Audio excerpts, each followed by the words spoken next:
जय श्री सीताराम साथियों। किसी मित्र का प्रश्न है कि केदारनाथ को क्यों कहते हैं जागृत महादेव। 2 मिनट की ये कहानी आपके रोंगटे खड़े कर देगी। एक बार एक शिव भगत अपने गांव से केदारनाथ धाम की यात्रा पर निकला। पहले यातायात की सुविधाएं तो थी नहीं, वह पैदल ही निकल पड़ा। रास्ते में जो भी मिलता वह उनसे केदारनाथ का मार्ग पूछ लेता और मन में भगवान शिव का ध्यान करता। चलते चलते उसको कई महीने बीत गए। आखिरकार एक दिन वह केदारनाथ धाम पहुंच ही गया। केदारनाथ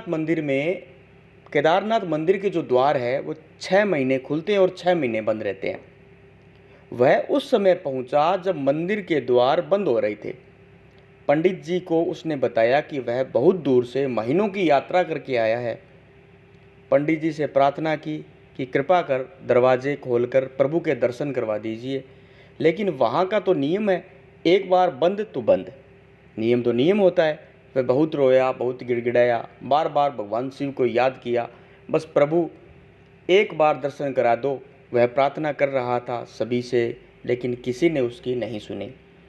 पंडित जी बोले कि अब यहाँ 6 महीने बाद आना। 6 महीने बाद यहाँ के दरवाजे खुलेंगे। यहाँ 6 महीने बर्फ़ और ठंड पड़ती है। तो सभी जन वहाँ से चले गए। बस वही पंडित जी वहाँ पर रोते रहे। रोते रोते रात होने लगी, चारों तरफ अंधेरा हो गया। लेकिन उसे विश्वास था कि अपने शिव पर कि वो ज़रूर कृपा करेंगे। उसे बहुत भूख और प्यास भी लग रही थी।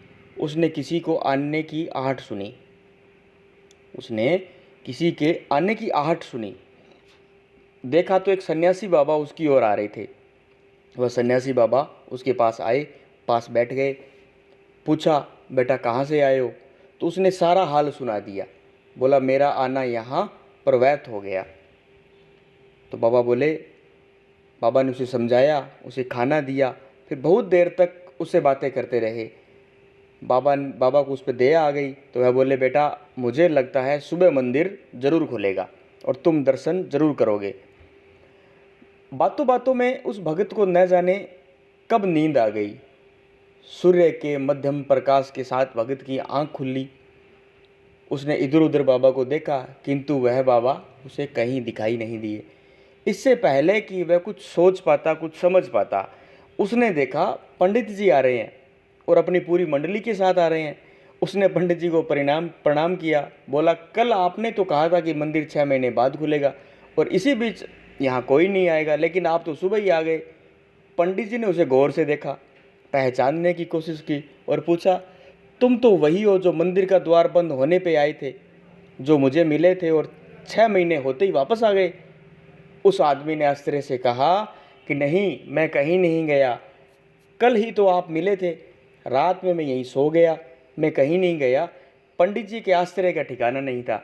उसने कहा, लेकिन मैं तो 6 महीने पहले मंदिर बंद करके गया था और आज 6 महीने बाद आया हूँ। तुम 6 महीने तक यहाँ जिंदा कैसे रहे? पंडित जी और सारी मंडली हैरान थी। इतनी सर्दी में अकेला व्यक्ति कैसे 6 महीने तक जिंदा रह सकता है? तब उस भगत ने उस सन्यासी बाबा के मिलने और उसके साथ की गई सारी बातें बता दी कि यहाँ एक सन्यासी बाबा आए थे, लंबे थे, बड़ी बड़ी जटाएं थी, एक हाथ में त्रिशूल और एक हाथ में डमरू लिए मृगशाला पहने हुए थे। पंडित जी और सब लोग उसके चरणों में गिर गए। बोले, हमने तो जिंदगी लगा दी किंतु प्रभु के दर्शन नहीं पा सके।